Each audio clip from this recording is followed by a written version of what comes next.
everywhere, everywhere. NUP, People power, our power, our power. people power. Claro Padano, Peruwa, Peruwa, Peru Padano, Claro Padano, Peruwa, Peruwa, Peru Padano, Claro Padano, Peruwa, Peruwa. Peru Padano. Ojone, Ojone.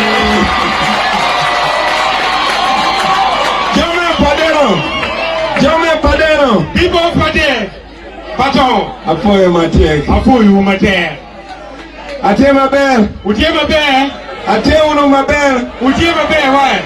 Afoyo Unubino. Thank you for coming. Thank you very much. Afuyu Mate to Dwal. And thank you for loving us. Afuyu Mimar, Mate. Thank you very much. Even Afuyu, us, we love you back. Amar Tutuar. I love you people so much. Today is another amazing day. I'm even sure the people that are not here with us, they just see us on camera, but when you don't see it with your real eyes, it is hard to realize that it is true.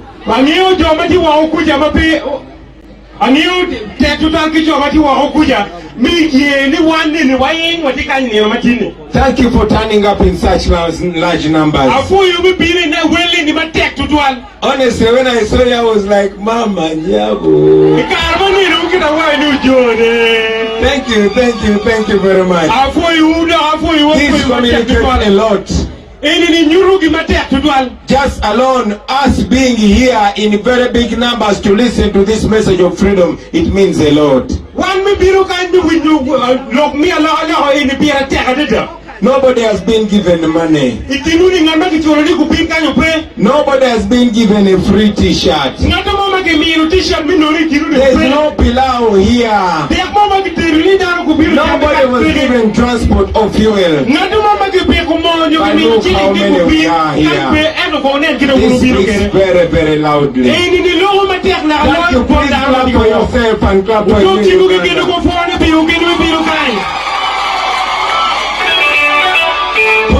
Pull up.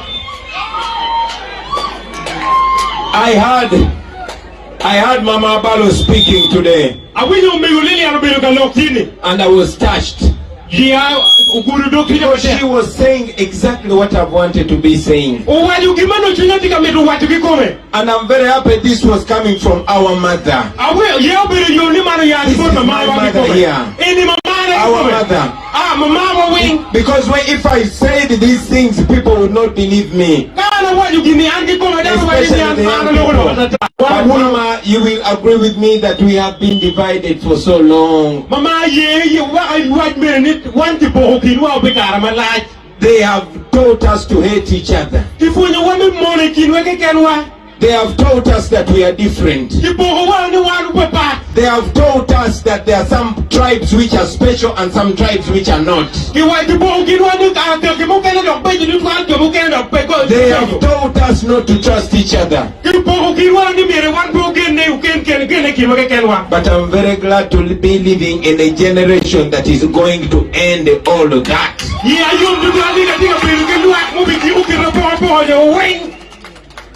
I meant it when I traveled and saluted the resting place of Dr. Milton Obote.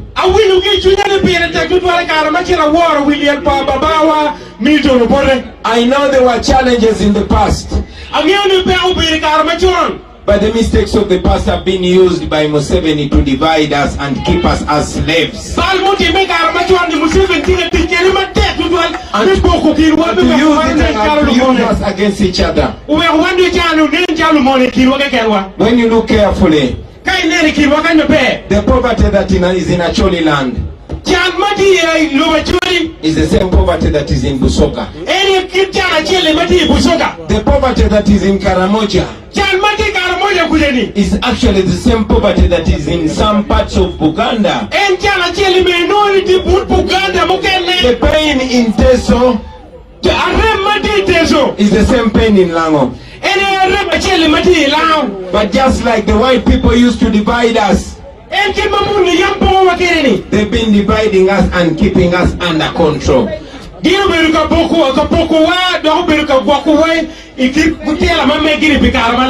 So the first message that I want to preach to you today, the first message I want to preach today, our sister has got a complication. She's being treated. She's going to be fine. So I am telling you that we have an opportunity to start afresh. We have an opportunity to build a new Uganda. And that is why I'm here. That is why all of us are here. This is a presidential election. And the first thing I was supposed to say to you is to ask you for the vote. But before I even ask for the vote, before I even tell you what we want to do if we take power, I want to ask you to see yourself as a Ugandan and see yourself as equal as everybody else.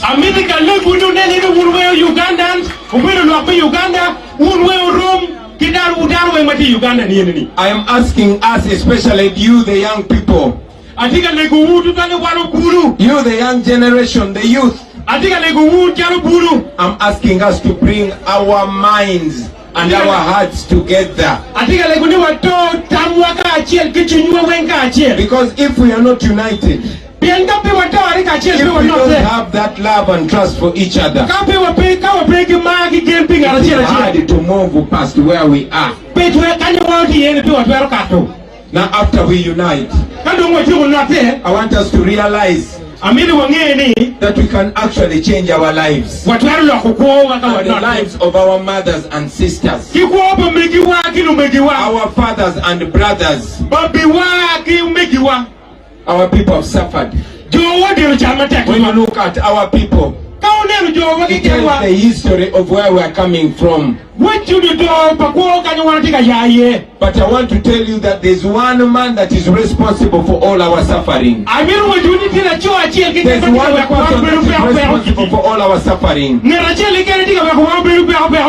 That person took over our country 40 years ago. He was not elected in point to power. He took power violently in 1986. And the first thing that he said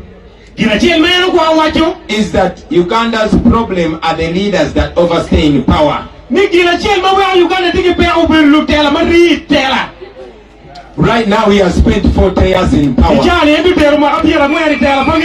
does not want anybody to remind him of what he said. He started by criticizing the past presidents. He called them very bad. But I want you to think about this. Amin was in power for only 8 years. Obote was in power for only 10 years. But all the hospitals and the schools and the roads were built by Amin and Obote.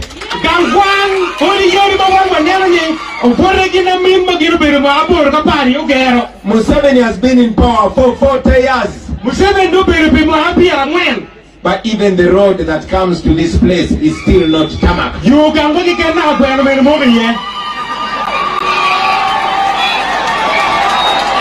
will come here. Museveni will come here like he does to every community. If he wants to make all of you asleep, he will come to your community and pick only one person. And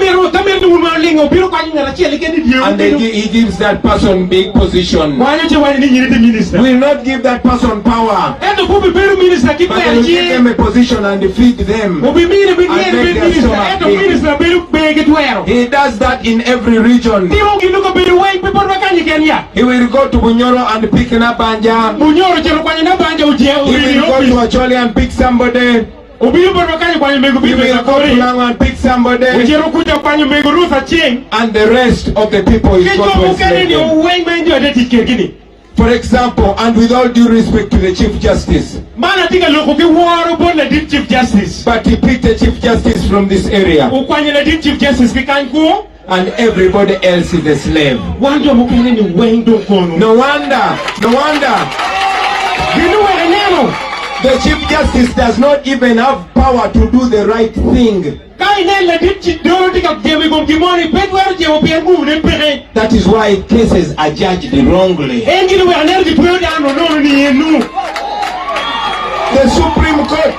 The Supreme Court of Uganda ordered that civilians are not supposed to be tried in a military court. This was a judgment passed at the topmost court in the land. But to disrespect the courts and the Chief Justice and to show them that they are powerless, Museveni made sure that the civilians are taken back to the military court. This goes everywhere. Right now as we speak, my brothers and sisters, for 40 years in a whole generation has been swept away. From the generation of our grandfathers and grandmothers to our mothers and fathers and now to us. 40 years, none of you, 90% of the people here have never seen another president in their lifetime. Have you thought about that? I want you to think about the young people of Kenya, the people your age, and look at the change and the experience and the opportunities that have been denied to you by this regime.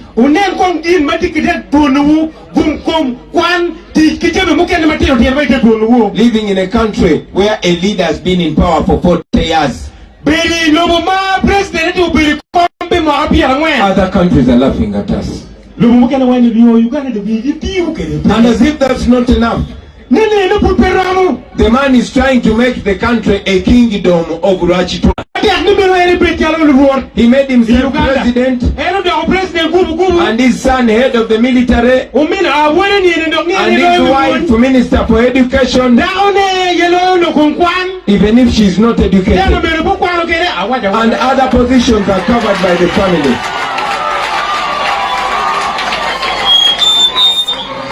Say that, tell it to the people then. Did he say it? Did he tell you that it's not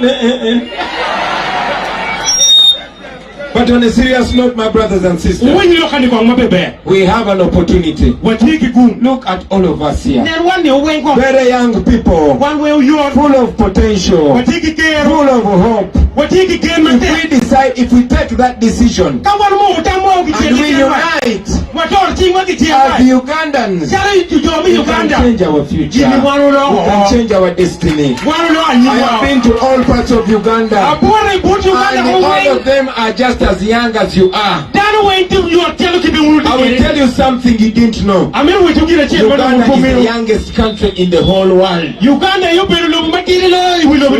And it's also one of the richest countries in the world.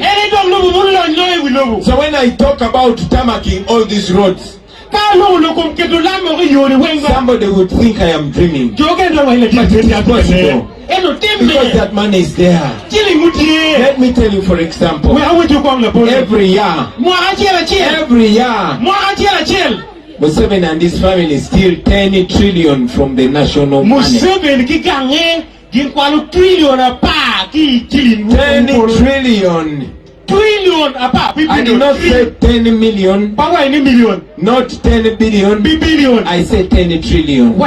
There's 1,000 million in 1 billion. And there's 1,000 billion in 1 trillion. So they steal from us 10,000 billion every year. No, 10,000 billion. I'm trying to explain to you to understand how much that money is. That is just in 1 year. That means in 5 years, in one term, they steal 50 trillion from us. If I was president, If I was president, I can guarantee you that money is enough to tarmac all the road network in Uganda in 3 years. I want you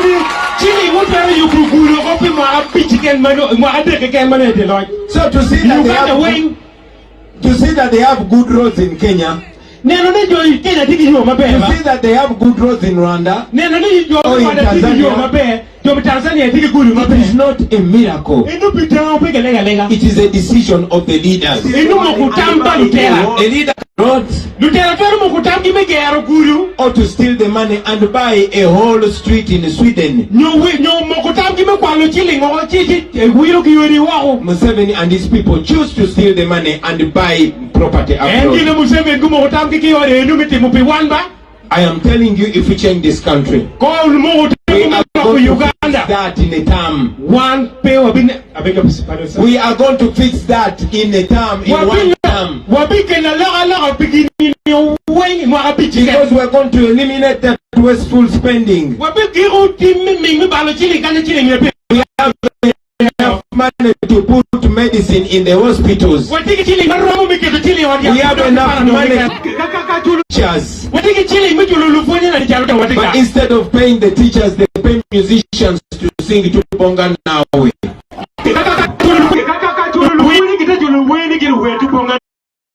Paying the doctors and the nurses. They are paying security operatives to chase Bobi Wine.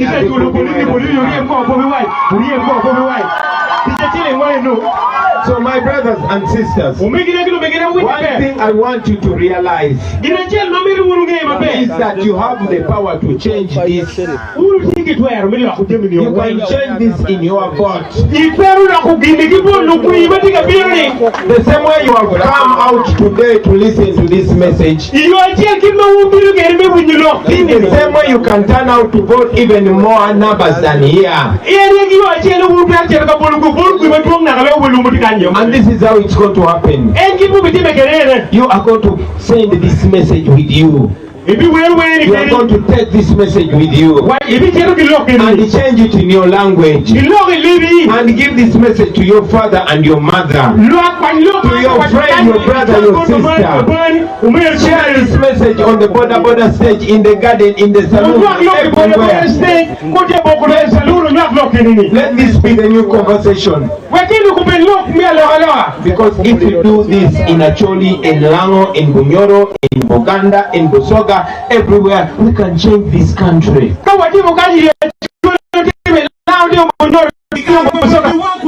Young people, this kind of people from different tribes and different regions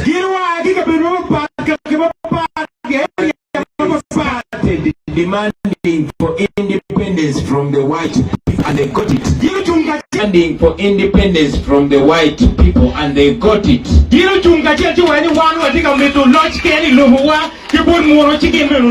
So I don't want you to underestimate what we can achieve if we unite, if we come together, if we think together, if we look at ourselves not in the lenses of our tribes but in the lenses of our nationality as Ugandans.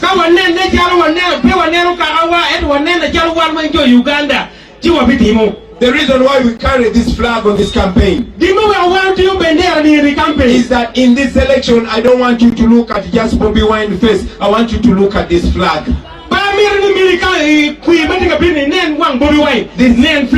This is our inheritance. We inherited this from our grandfathers and grandmothers. This was a covenant. This was a symbol. Those old men and old women came together to build a country that would make life easier for you and me. And they had a plan. If that plan was followed, maybe I would have come to this campaign on a train. Because that program was there. But I take a whole day driving to this place because the roads are terrible. It is as if we are living in 1920. Because we are being grown. You guys rich but you are poor. We are stuck in a third world country and we are not third world people. You young men and young women, you are the same reasoning capacity with the Kenyans and the Tanzanians. With the right infrastructure, you can become anything that you want to become.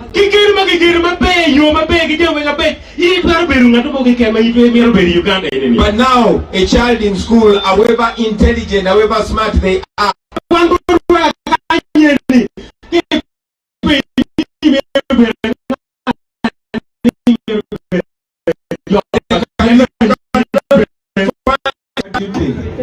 to restore that hope. It is our duty to make our children believe that they can live in a better country.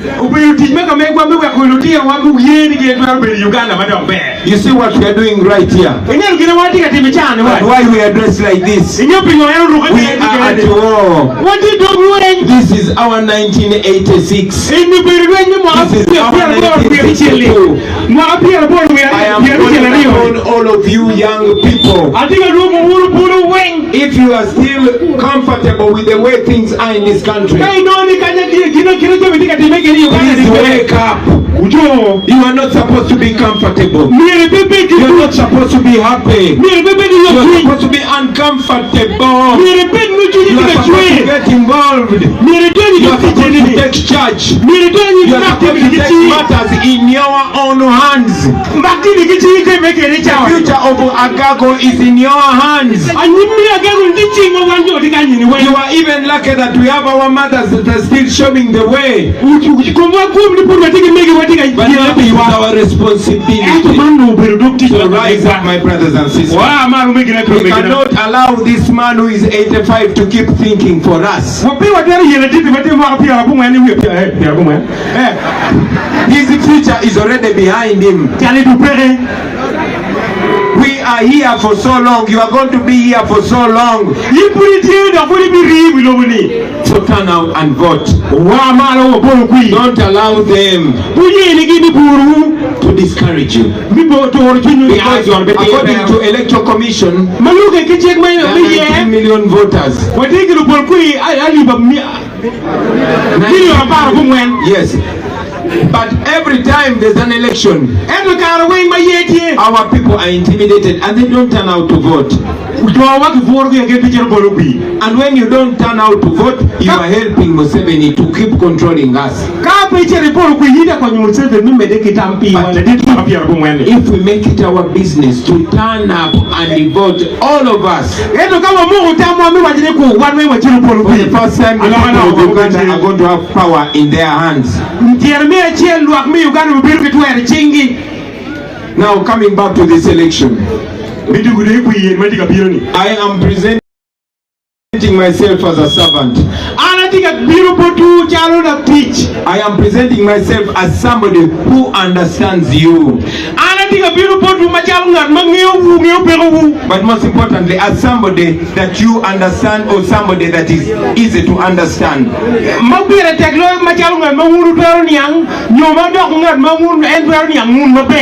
We are in the same generation, so everything I'm talking about, you understand it.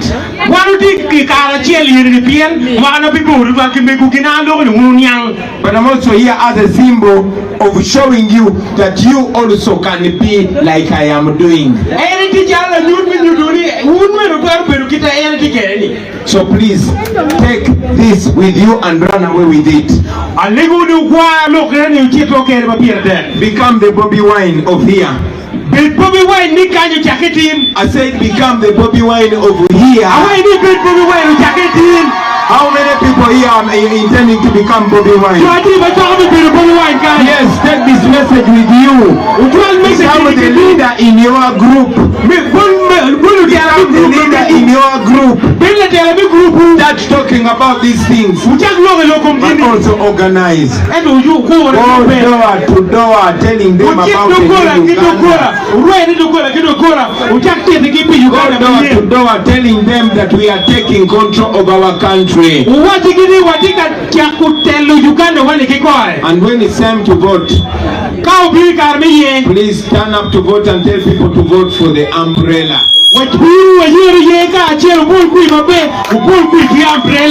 Because when you vote for Bobi Wine, you are voting for tarmac roads to come here.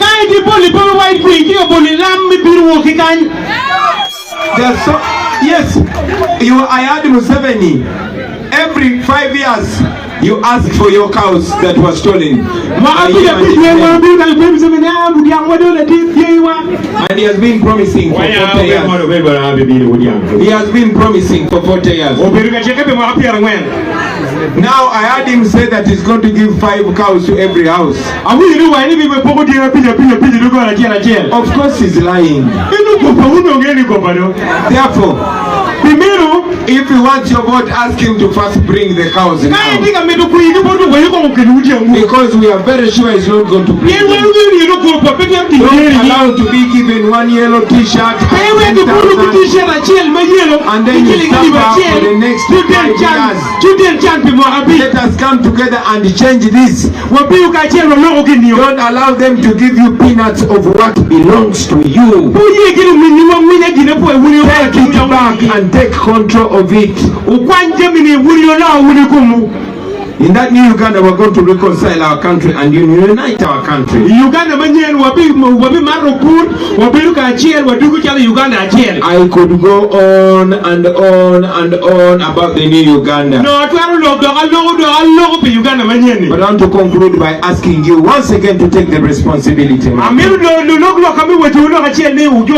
will not be coming here many times. I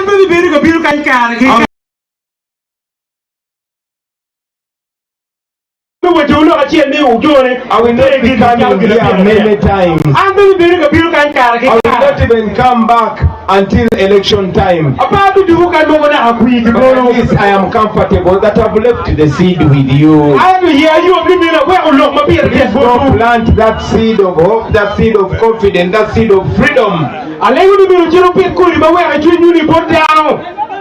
And also use your technology. I know that we are broke, but at least many of you have smartphones and you have TikTok. Please use the TikTok. Use the social media. And every message that you see, spread it. Be the campaigning manager. Guys, for me, I don't have money.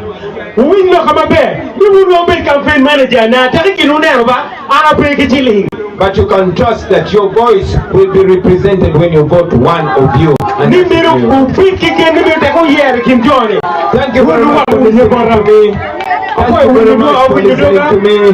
Go and be the change that you want to see. Go and take charge of the place where you come from.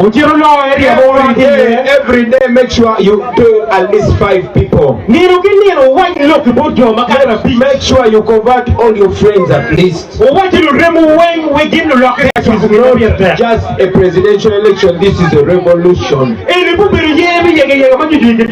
want you to follow closely to Kenya and follow closely our neighbors here.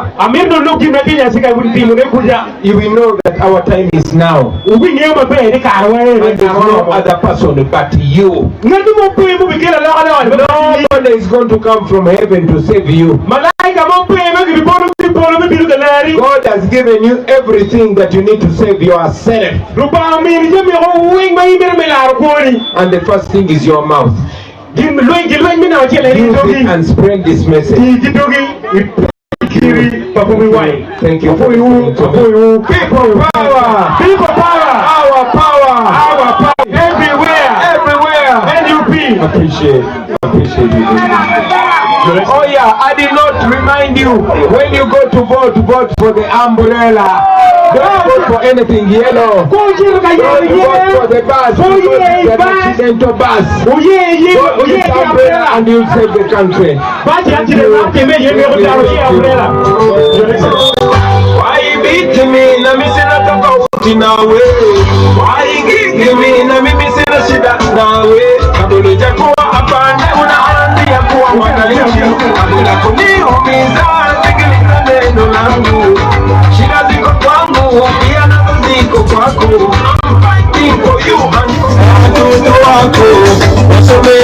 vizuri wapate future njema. Madamu wangu na madamu wako wazae vizuri wapate matibabu.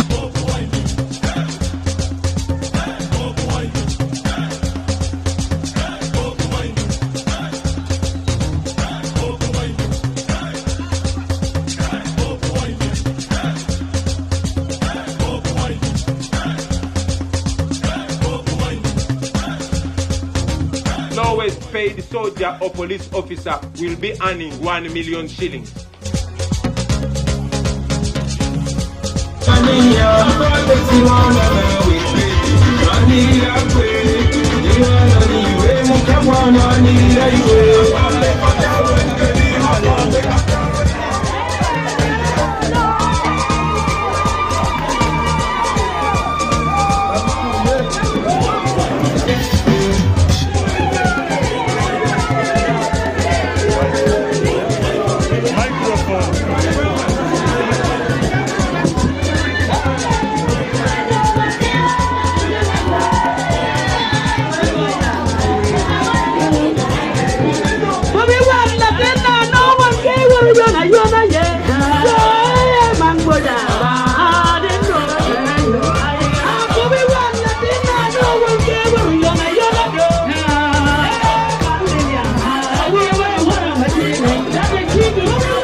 Struggle, to join the struggle so that they can liberate this country into the hands of the real